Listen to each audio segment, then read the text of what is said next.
오늘 본문은요, 우리가 너무나 잘 아는 고린도전서 13장의 말씀인데요, 흔히 사랑장이라고 불리우는 말씀이죠.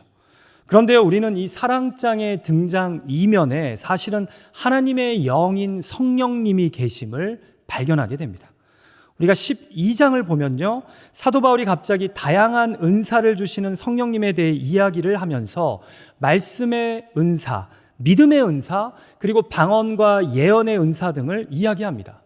여러분, 여기서 성령님이 각 사람에게 주시는 은사란 무엇을 의미할까요? 이 은사를 헬라어로 카리스마라고 하는데요, 이 뜻이 은혜의 선물, a gift of grace를 뜻하는 게 카리스마라고 하는 단어예요. 자, 그러니까 성령님이 주시는 은사란 무엇입니까?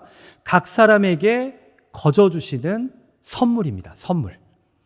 그런데 고린도전서에서 사도 바울은 이 선물을 크게 내적 은사와 외적 은사로 나눕니다. 여러분, 내적 은사란 무엇일까요? 내적으로 주어지는 성령님의 선물로서 아까 말씀드린 말씀의 은사, 믿음의 은사 등이 여기에 포함됩니다. 자, 그러면 외적 은사란 무엇일까요? 외적으로, 곧 가시적으로 주어지는 성령님의 선물로서 방언이나 예언 또는 기도 중에 병든 자가 낫는 것 등이 이 외적 은사에 포함됩니다. 그런데 아마도 당시 고린도 교회 안에요, 이 외적 은사인 방언의 은사를 받은 자들이 적지 않게 있었던 것 같습니다. 그리고 그들이 의도했든 의도하지 않았든 자신들이 가진 은사로 인해 공예배 중에 질서를 깨트리며 교회 내 갈등을 초래하는 일이 있었던 것입니다. 자, 그래서 바울은 12장에서요, 성령님이 주시는 은사는 다양하며 다 똑같은 은사를 받아야 하는 것이 아님을 말씀하면서 갑자기 오늘 본문 12장 31절에서 이런 도전을 고린도 교회 성도들에게 합니다. 우리가 같이 31절 말씀을 다시 한번 읽을까요? 시작. 너희는 더욱 큰 은사를 사모하라.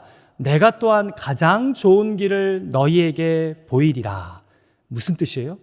너희가 병 고치는 은사, 방언의 은사, 예언의 은사 등을 이야기하는데 너희가 정말 사모해야 하는 성령님이 주시는 큰 은사, 가장 좋은 길이 있다는 겁니다. 자, 그러면서 뭐가 시작돼요? 바로 사랑장인 고린도전서 13장이 시작되는 겁니다. 이해가 되시죠?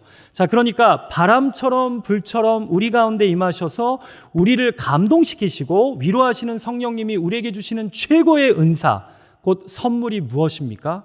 바로 사랑입니다. 사랑. 그러니까 성령님은요, 우리로 사랑하게 하시는 하나님의 영이라는 겁니다. 여러분, 우리는 이것을 성령의 9가지 열매를 기록한 갈라디아서 5장 말씀에서도 확인하게 되는데요, 같이 우리가 잘 아는 갈라디아서 5장 22절과 23절의 말씀을 읽을까요? 같이 읽죠. 시작. 오직 성령의 열매는 사랑과 희락과 화평과 오래 참음과 자비와 양성과 충성과 온유와 절제니. 자, 여러분, 제일 먼저 나오는 성령의 열매가 뭐예요?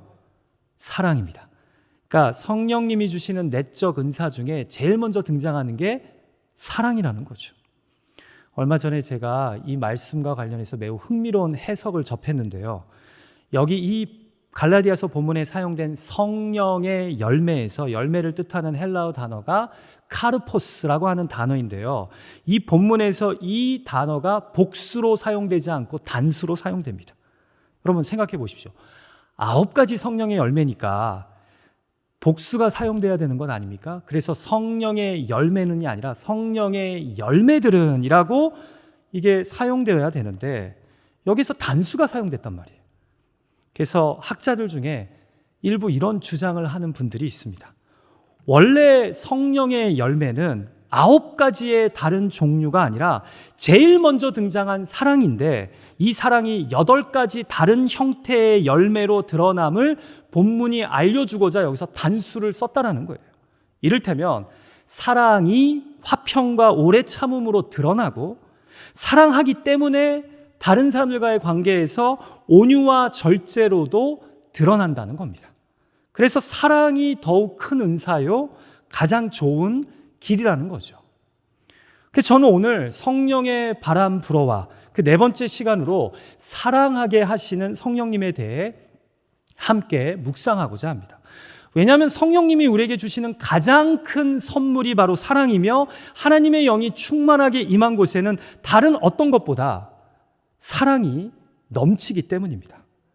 기도하고 소망하기는 오늘 말씀을 통해 아까 읽어드린 시처럼 불같은 성령님이 우리들의 삶과 마음을 다시 태우셔서 우리로 사랑을 나누게 하시는 은혜와 도전이 있기를 간절히 소망합니다.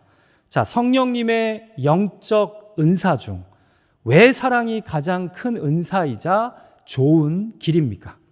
고린도전서 13장은 성령의 열매 중 가장 중요한 사랑을 어떻게 설명합니까? 자, 첫 번째로 오늘 본문 말씀은 우리에게요, 사랑이 사라진 교회는 예수님을 잃어버린 공동체다라고 말씀하십니다. 여러분, 우리가 더욱 큰 성령의 은사인 사랑을 설명하는 고린도전서 13장을 보면요, 형식이 크게 세 개로 나뉘어지는 것을 발견하게 됩니다. 먼저 1절에서 3절까지가 무엇을 하더라도 사랑이 없으면 나는 무엇이다는 형식으로 진행되고요. 그 다음에 4절에서 7절까지는 사랑은 무엇이다, 아니면 사랑은 무엇이 아니다로 정의하는 형식으로 진행이 됩니다. 마지막으로 8절부터는요, 사랑은 영원하다는 주제를 갖고 서술 형식으로 기록되었는데요. 먼저 우리가 1절에서 3절 말씀을 볼까요? 자, 먼저 1절을 보죠. 패턴이 있습니다. 1절을 보니까 내가 사람과 천사의 방언을 할지라도 사랑이 없으면 나는 무엇이랍니까? 소리나는 구리와 울리는 꽹과리와 같답니다. 여러분, 왜 방언이 성령의 은사 중에 처음 여기서 등장하는 걸까요? 지금 고린도 교회에서 성령님이 주시는 은사 중에 어떤 은사를 가진 자들이 소란을 일으키고 있습니까? 바로 방언의 은사를 가진 자들이 소란을 일으키고 있죠. 그러니까 너희에게 아무리 방언의 은사가 있어도 더욱 큰 은사인 사랑이 없으니 지금 갈등하고 싸우고 있다는 겁니다. 그래서 사랑이 성령님의 은사 중 가장 좋은 길이라는 겁니다. 자, 이제 2절을 볼까요? 이번에는 예언하는 능력과 산을 옮길 만한 믿음이 있답니다. 예언의 은사, 믿음의 은사를 이야기하는 거죠. 자, 그런데 그 사람에게 사랑이 없다면 그 사람은 무엇이랍니까? 아무것도 아니랍니다. 여기 헬라어 원어를 직역한 대부분의 영어 성경을 보면 아무것도 아니란 걸 뭐라고 번역한지 아세요? I am nothing. 내가 아무리 예언의 은사가 있고 믿음의 은사가 있어도 사랑이 없으면 나는 nothing이라는 거예요. 아니, 한번 생각해 보죠. 여러분, 예언하는 은사 대단한 것 아닙니까? 산을 옮길 만한 믿음이 있다는 것 대단한 것 아닙니까? 교회에서야말로 믿음 좋은 사람이 최고 아닙니까? 그런데 사랑이 없으면 그 믿음 좋은 사람, 그 예언의 은사를 가진 사람이 아무것도 아니랍니다. 목사와 장로여도, 내가 교회 초창기 멤버여도, 내가 찬양대로 교회 주방봉사로 터줏대감처럼 오랫동안 믿음 생활 해왔어도 사랑이 없으면 I am nothing이랍니다. 아무것도 아니랍니다. 우리가 이것을 이렇게도 적용할 수 있겠죠.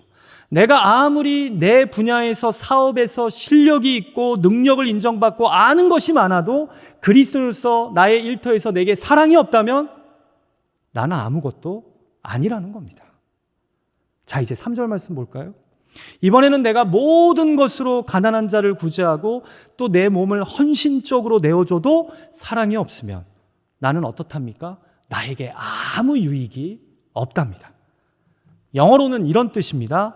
I gain nothing. 내가 얻는 게 아무것도 없다라는 거예요. 충격적이죠.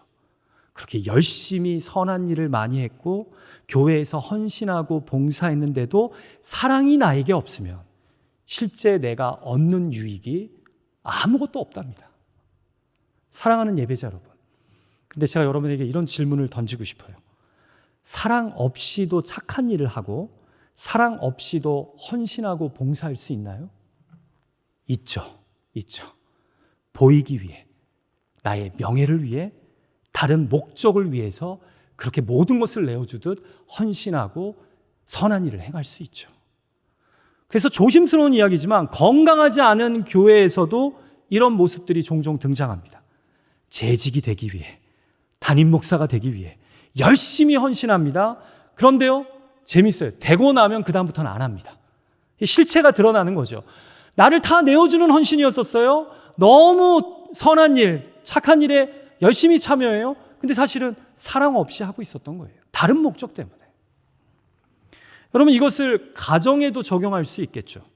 그리스도인이 가정에서 부모로서, 자녀로서 최선을 다합니다. 내 몸을 헌신적으로 내어줍니다. 그런데 사랑이 없습니다.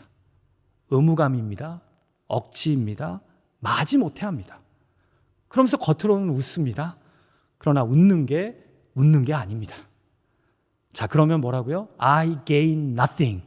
나는 아무 유익을 얻을 수 없다라는 거예요. 그 헌신과 그 수고를 통해서는. 이해가 되십니까? 여러분, 결국 우리의 가정이 비록 만만치 않고 힘든 일이 있어도 사랑이 있으면 힘들어도 그것을 감당하는데, 그리고 나에게 유익이 있는데 사랑 없이 가정을 위해 희생하고 헌신해 보십시오. 결국에는 나에게 아무 유익이 없고요. 그게 쌓이고 쌓였다가 나중에는 내가 이렇게 헌신했는데, 내가 이렇게 수고했는데 도대체 가족이 나한테 해준 게 뭐가 있냐라고 얘기하면서 결국은 어떻게 돼요? 흔들리게 되고 깨지게 되는 거예요. 사랑하는 예배자 여러분, 사도 바울의 진지함이 느껴지십니까?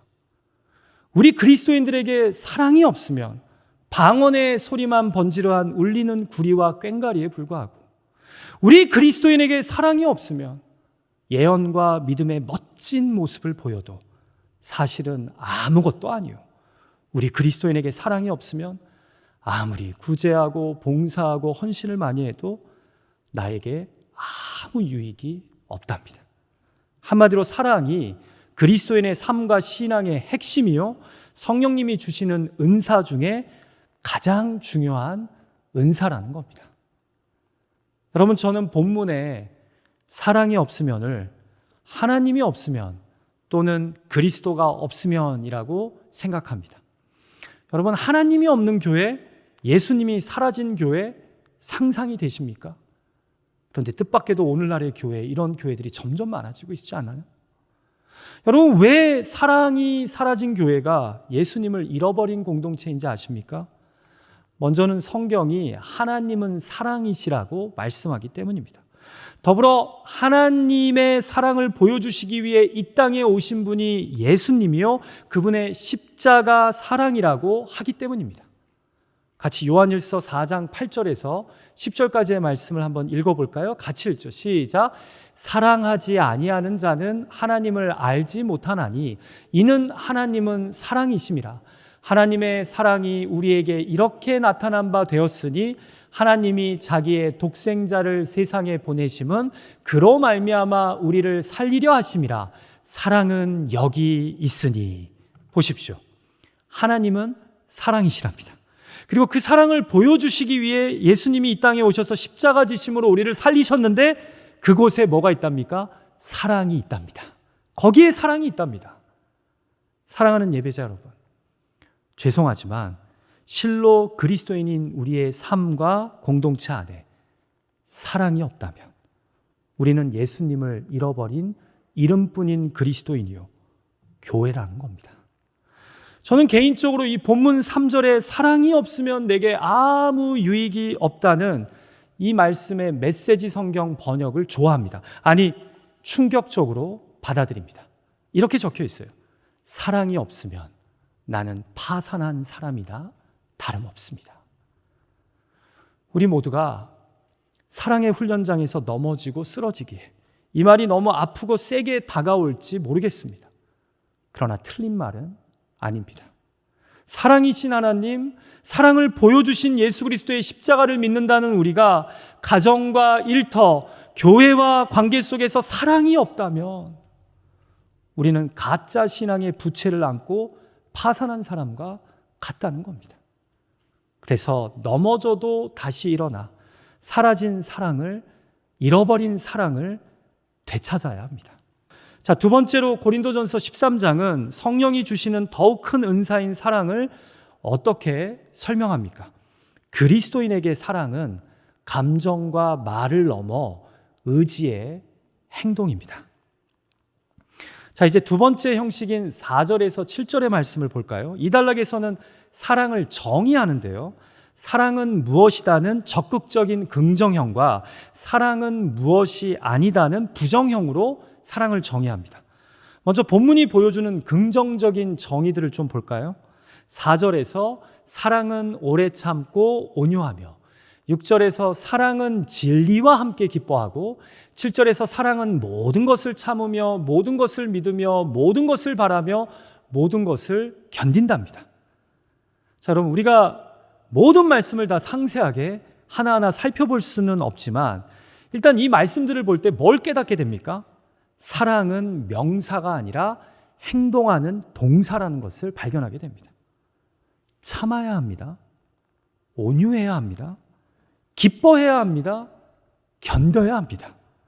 그냥 생각과 감정, 이 말에 머무는 것이 아니라 의지적으로 행동하는 겁니다. 저는 개인적으로 여기 정의 중에 사랑은 오래 참고가 참 마음에 와닿습니다. 여러분, 그렇습니다. 참 사랑은요, 참는 일로 시작됩니다. 그리고 참 사랑은요, 오래 참아서 지속됩니다. 그리고 마침내 참 사랑은요, 끝까지 참아서 완성됩니다. 그래서 진정 사랑하는 사람은요, 힘들어도 참을 수 있는 사람입니다. 여러분, 저는 오늘날의 문화가 만들어내는 사랑을 한눈에 반하는 사랑, 로맨틱한 사랑, 불타는 사랑이라고 말씀드리고 싶습니다. 그런데요, 영원히 불타는 그런 사랑 없잖아요. 어떻게 계속 탑니까? 타다가 언젠간 꺼지죠. 여러분, 그런 사랑 없습니다. 고통 없이, 인내 없이 사랑할 수 있다고 믿는다면 평생 아무도 사랑하지 못합니다. 그래서 사랑은 오래 참고 온유하며 모든 것을 참으며 모든 것을 믿으며 모든 것을 바라며 모든 것을 견디는 겁니다. 이렇게 나를 포기하는 것이 사랑임을 깨닫지 못한다면 일생 나 외에는 아무도 사랑하지 못합니다. 우리 솔직하게 이야기하자고요. 여러분, 이 긍정적인 정의에서 마지막으로 이야기하고 싶은 것은 바로 6절의 진리와 함께 기뻐하고입니다. 도대체 사랑이 진리와 함께 기뻐한다, 사랑이란 진리와 함께 기뻐하는 것이라는 이 말이 무슨 의미일까요? 여러분, 참으로 사랑하려고 하다 보면 그 길을 걷다가요, 사람들의 비웃음과 조롱을 받게 되어 있습니다. 혼자 착한 척한다고, 혼자 미련하게 행동한다고 비아냥거리는 말들을 듣게 됩니다. 그런데 그럴 때 사랑은요, 진리의 말씀을 붙잡고 그 말씀 때문에 그 말씀으로 인해 기뻐하며 사랑의 길을 계속해서 묵묵히 걸어가는 겁니다. 그래서 사랑은 진리로 인해 기뻐한다는 겁니다. 여러분, 지금 이 순간도 그런 순간 아닐까요? 성령님께서 진리의 말씀을 통해 우리로 사랑해야 함을, 용서해야 함을, 양보해야 함을, 인내해야 함을 지금 가르쳐 주시는 것, 지금 이 순간 사랑은 진리의 말씀과 함께 기뻐하고 있는 거예요. 부디 그리스도인으로서 진리의 길을 걷다가 좀 넘어지고 쓰러져도 진리와 함께 다시 기뻐하며 그 사랑의 길을 온전히 걸어갈 수 있는 저와 여러분이 되기를 간절히 소망합니다. 자, 두 번째로 부정적인 정의를 좀 볼까요? 4절에 보니까 사랑은 시기하지 아니하며 자랑하지 아니하며 교만하지 아니하며, 5절에서는 사랑은 무례히 행하지 아니하며 자기의 유익을 구하지 아니하며 성내지 아니하며 악한 것을 생각하지 아니하며, 6절에서는 사랑은 불의를 기뻐하지 아니하며, 이렇게 기록되어 있어요. 상당히 많은 정의가 기록되어 있죠. 여기서도 우리가 동일하게 발견하게 되는 것은요, 바로 사랑은 감정과 말을 넘어서 의지의 행동이라는 점입니다. 보십시오. 무엇을 하지 않는다는 것은 의지적인 거예요. 그렇게 하고 싶지만 내가 사랑하기 때문에 안 하겠다라는 거예요. 사랑하기 때문에 시기하지 않습니다. 곧 자기가 갖지 못한 것을 가진 사람을 보면서 그것을 뺏으려고 하지 않는다라는 거예요. 사랑하기 때문에 다른 사람들 앞에서 뽐내지 않습니다. 무례하게 행하지 않습니다. 성내지 않습니다. 사랑하기 때문에 의지적으로 그 길을 선택한다라는 거예요. 개인적으로 사랑은 교만하지 않는다는 말씀을 좀 생각해 봤으면 좋겠습니다. 여러분, 내가 옳다고 믿는 동안은 누구도 진심으로 신뢰할 수 없고요. 내가 더 낫다고 판단하는 동안은 진정으로 누군가를 사랑할 수 없다는 거 아십니까? 항상 내가 옳은데, 내가 항상 맞는데 어떻게 그렇지 못하다고 생각하는 사람을 진심으로 사랑할 수 있겠습니까?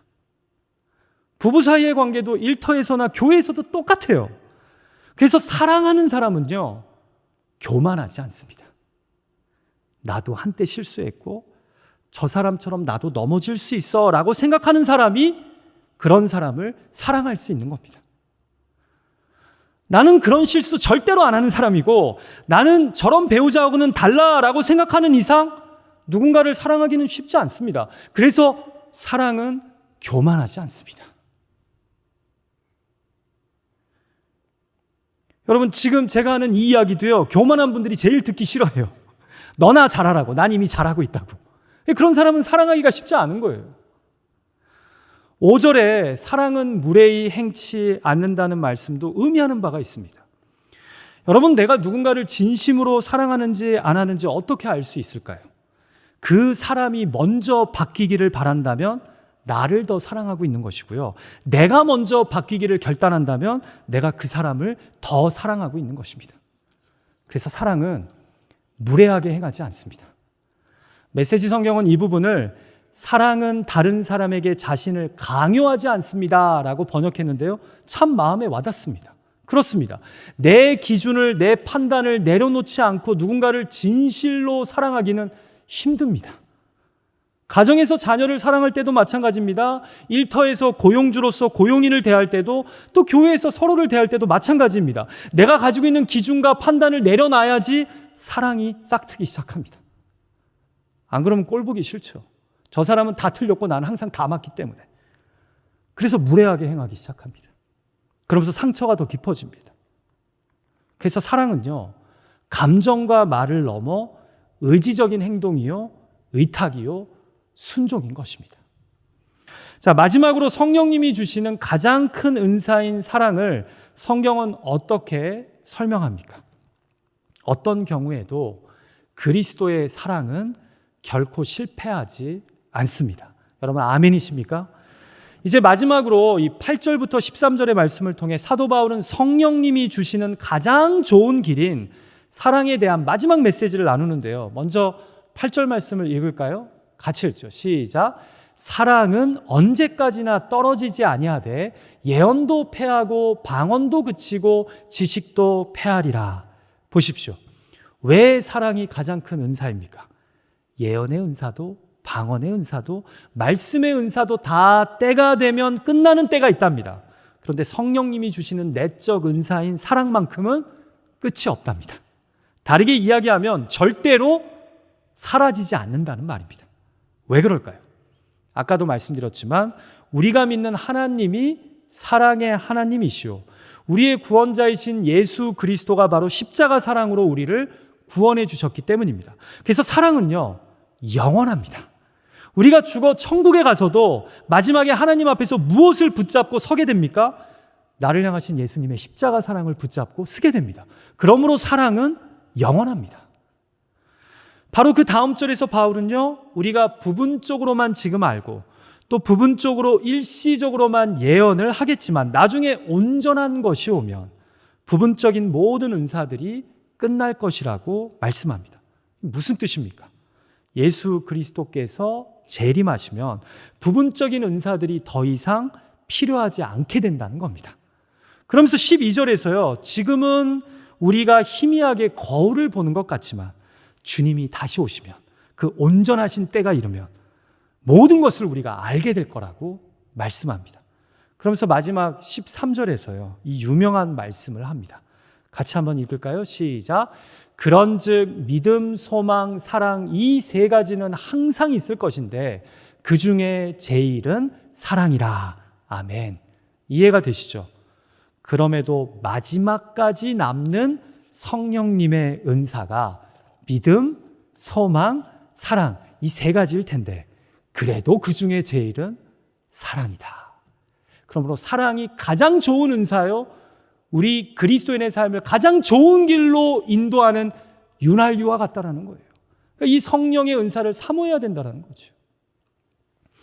사랑하는 예배자 여러분, 저는 그리스도인의 삶을 이렇게 이해합니다. 사랑한 만큼 성공한 것이고 미워한 만큼 실패한 것이라고 말입니다. 왜냐하면 다른 모든 영적 은사는 다 때가 되면 사라지지만 사랑만큼은 영원하기 때문입니다. 여러분, 저는 제 짧고 부족한 목회를 돌아보면서도 이런 생각을 종종 합니다. 결국 목회 현장에 남는 것이 무엇일까? 잘 전한 설교들이요? 교회가 수적으로 성장해서 지은 건물들이요? 아니면 목사가 있는 동안 얼마나 많은 헌금을 모아서 구제와 선교로 사용했다는 회개 기록일까요? 아닙니다. 결국 남는 것은 사랑입니다. 결국 기억되는 것도 사랑입니다. 제가 부족하나마 사랑하려고 했고 또한 사랑한 것들만 남게 됩니다. 여러분들도 마찬가지입니다. 신앙의 현장에서 우리가 남겨야 할 것은 그리스도의 사랑으로 구원받은 죄인으로서 내가 만나는 사람들에게 사랑을 나누는 것입니다. 죄로 인해 죽을 수밖에 없는 나를 예수 그리스도가 십자가 사랑으로 용서해 주시고 하나님의 자녀 삼아 주신 것을 알기에, 믿기에 그 사랑을 받은 자로서 이곳을 떠날 때까지 그 사랑을 남기고 전하는 것, 증거하는 것. 그래서 주님이 부르실 때가 되었을 때 이 땅에서의 삶을 마무리하면서 내가 그동안 받았던 사랑, 그리고 부족하나마 내가 나눴던 사랑을 기억하며 하나님 앞에 서게 되는 것. 여러분, 우리가 가정과 교회에서 내가 옳았다고 열심히 싸웠던 것, 다퉜던 것이 나중에 천국에서까지 남을까요? 아닙니다. 다 사라집니다. 오직 사랑만이 남습니다. 사랑만이 영원합니다. 그래서 그리스도의 사랑을 남기는 일에는요, 여러분, 실패란 없습니다. 사랑하고 또 사랑하다가 사람들에게 부끄러움을 당하는 일은 있겠죠. 면박을 당할 수도 있습니다. 당신은 나 용서해도 나는 당신 절대로 용서 안 해. 당신이 날 사랑한다고 하지만 난 여전히 당신을 증오하고 미워해. 라는 대우를 받을 수도 있습니다. 그러나 내가 부끄러워해야 할 일은 없습니다. 끝까지 부족하지만 그리스도의 사랑을 받은 자로서 내가 잘못했고 연약했지만 그 사람을 다시 사랑하려고 노력했기 때문입니다. 말씀을 마칠까 합니다. 안도현 시인이 쓴 시 중에 그가 마지막으로 쓴 너에게 묻는다라는 짧은 시 하나를 읽어드릴까 합니다. 들어보세요. 연탄재 함부로 발로 차지 마라. 너는 누구에게 한 번이라도 뜨거운 사람이었느냐. 예수 그리스도의 그 한량없는 십자가 사랑의 은혜로 구원받은 자로서 이 땅에서 힘들지만 만만치 않지만 가정과 일터 교회에서 뜨거운 사랑을 남길 수 있는 저와 여러분의 거룩하고 복된 삶이 되시기를 주님의 이름으로 축복합니다.